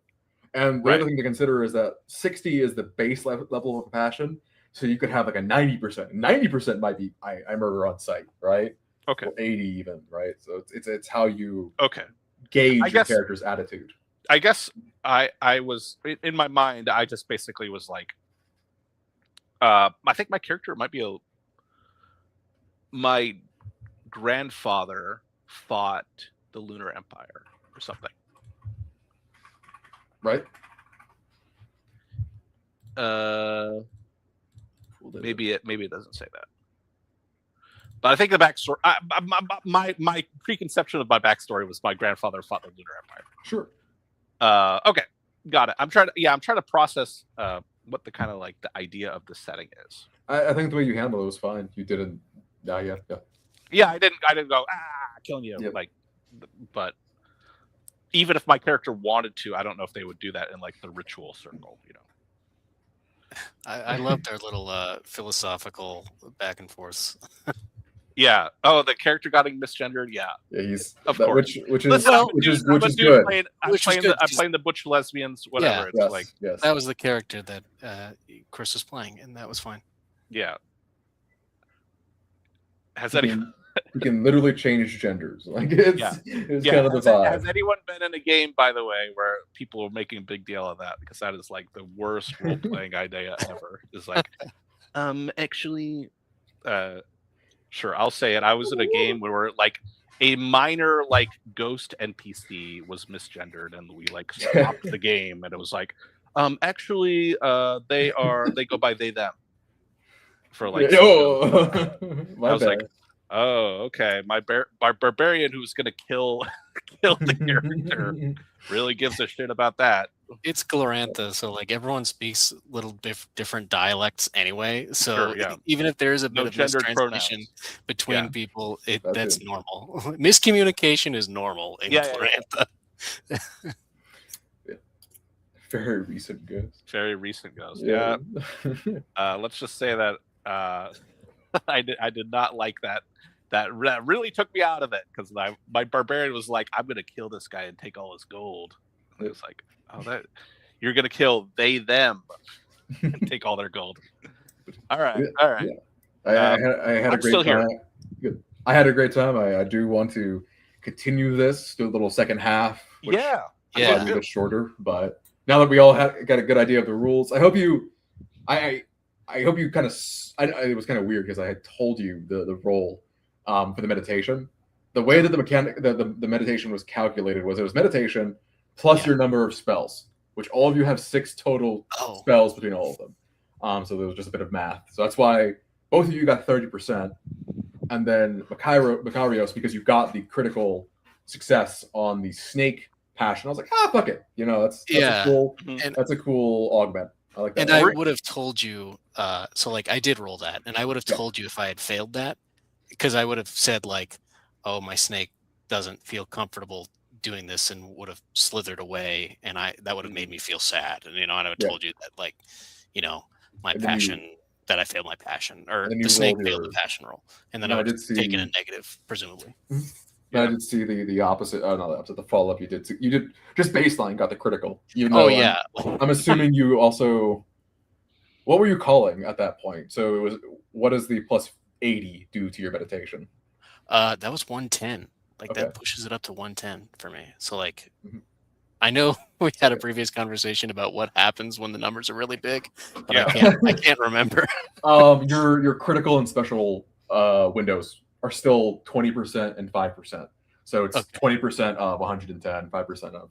Well, regardless, I crit on Yep. on that actual one as well, which was crazy. That was Yeah. cool. So actually, quick question about how you were doing the mechanics for that specific part. Yep. Were you rolling for all the NPCs, or were they kind of like No, stock DCs? because it's already rolled. This module is something really weird. A lot of the resolution mechanics for these modules are just weird. They're kind of just pass fail. So it's Right. the players roll, and depending on what they roll, they got a different place in the contests. If you succeed, you get 3rd place. Special is 2nd place, and you have to crit to get 1st place, which Mo did. Interesting. Whoa. Yeah, that was That's why I was like, okay, she's doing all this crazy shit, but no, Oh, you got okay. first place. Like come on, that's why I kept on Okay, pausing okay. during that scene because it's like first place. Interesting. Okay, I see how it works. So it wasn't that you had a bunch of NPCs that you were rolling for. No, It I did was not kinda roll like- for a single NPC that game. I just Okay. ran it and had them do stuff. Yeah, sorry to break the immersion, but that's what it is behind the scenes. I mean, this is actually I'm Roll running all that shit. I am doing a superhero school tournament, non 4D, and I really wanted to do. I have 4 PCs and 12 NPCs, and I really wanted to assign the teams completely randomly and just like play it out. But so I was thinking that like it would be cool if you had to actually roll for all the NPCs, but I know that kind of like I think that is the kind of like the I'm going in, like that's like the instinct, right? mhm. These guys kind of have stats, but there's just so many of them they kind of have like a Right. generic stat block that's slightly modified. Gotcha. So and the other thing too with the way that it worked is that they do try to use the base system to try to not overwhelm you. Just like I said, with like you gotta getting a critical is hard, but you can do it. We saw it. And Nicholas asks the most important question of all: Did we say RuneQuest? did we Yes, did we RuneQuest today? we definitely RuneQuested. So, question about the structure of the tournament. So, the way it works is you've got kind of like the 3 consorts. Yeah. And then you've got the ascent to the mountain and Yes. finding the hippogriffs. Yes. And so the consort part is not the big prize. They're basically completely separate. The quest for the hippogriffs is going to happen regardless, but they Okay. decided to resurrect this old triple goddess ceremony as well. The priestess has reasons for doing that, which because Mo obtained a consort, as it were, won one of the competitions. Some of that will be revealed if we pick this back up. But basically, she alluded to with this guy that punched Macarius in the face. There's a bit of unrest between these neighboring people who are at war with each other, and basically they're looking for strong leaders, and they're basically marrying off. I see. These beautiful women to connect these families and these people. Well, Okay. that's gonna not work out for them with me. right, which is why there's 3. Right. They're casting a wide net with their Right. But at the same time, maybe that doesn't even matter. They just wanted to see people. Yeah, I mean, I'll be honest. Like it's going to be a political marriage anyway. So. I mean, hey, that's up to you.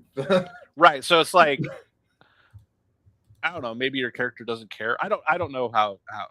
I see what you mean. I see what you mean. Yeah, character. if you wanted to do it for different reasons, Macarius could certainly do that. Right. Yeah. Like, I'll be honest. I wasn't entirely sure what the nature of all that was. yeah. I didn't know if I'm like, am I actually getting married? Like, I don't know. Yeah. Is this like a one night thing? That's like, well, I think for the party sort of deal. It's up to you, basically. I think love marriages are a distinctly modern idea. So, I think political. I was. It was very clear about these concerts were like, political. So I picked up on that idea. That is the intention, but it's like they're also beautiful fertility goddess. They're going to get sure. It's up to you, right? Yeah. As long as you can agree with them, like there is they do have preferences, and you can't just bore them. Like all right, like Sure. So question. I don't know if these questions make sense, but let me just ask it anyway. So, I read in some sort of guide or some sort of description of the Glorantha. I don't remember which it was, but it talked a lot about like going on like a quest to reenact a myth or Yep. what have you. So is that something that is organized by the universe itself, or is that like organized by some specific cult? Both, I guess. That's kind of a weird question, but like No, in no, this it's not. specific Go on, Dom. case, What is rune questing? Wait, What is it? it? What is hero questing? Yeah. So this module does involve something of a hero quest, Okay. wherein a myth can be reenacted. And in a way, you could even argue that this festival was, in a way, some variety of hero quest, some variety of Okay. you're reenacting a lost or a lost festival in some fashion, right? With your ancestors having done that, and in that way, you are reenacting something. But Okay. The more conventional hero questing is typically done as a part of like initiations and bigger rituals and things Okay. like that. And again, if we continue this, there is a moment where hero questing can also be done accidentally. So when you're going on a very resonative quest and you've been prepared and so on, then you can slip into those myths, which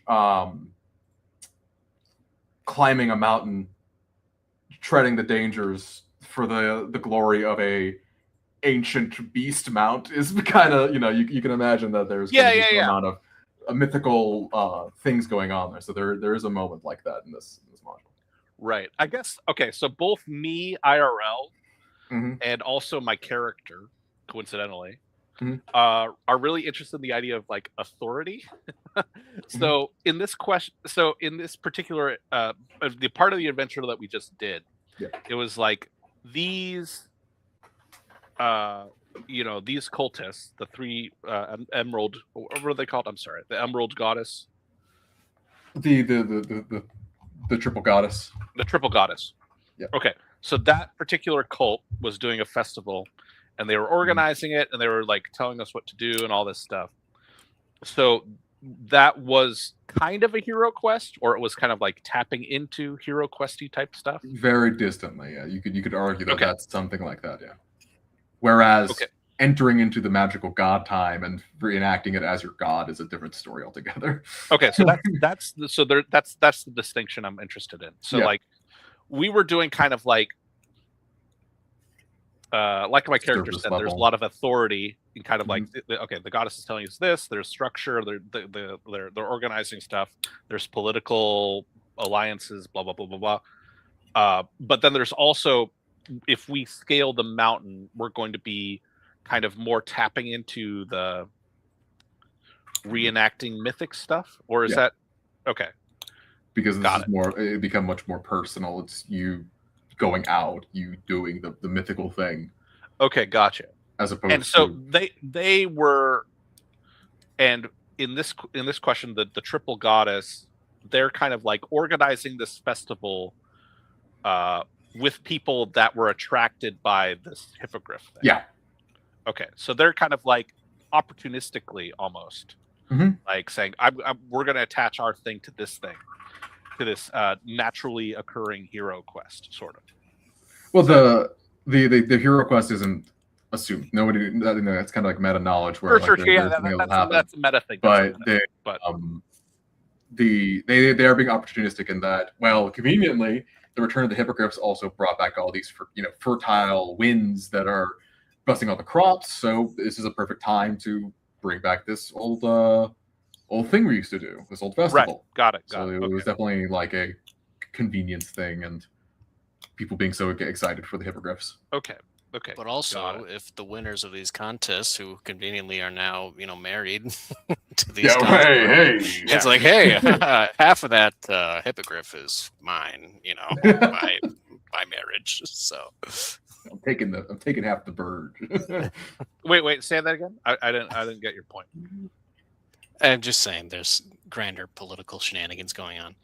Okay, so they think that if you get the hippogriff, they get half the hippogriff, or whatever. They're connected to you. Now they've got a little bit of something. I He's assume. just making it. Yeah. Yeah. My husband has a Yeah. hippogriff. Like, Gotcha. Isn't that great? He's a noble man. Gotcha. I am not noble. I'm just a random priest. Right. I have a room. I don't own any land. Who flies around on a hippogriff with a talking But- snake. Flies around on a hippogriff Okay. with a dog snake.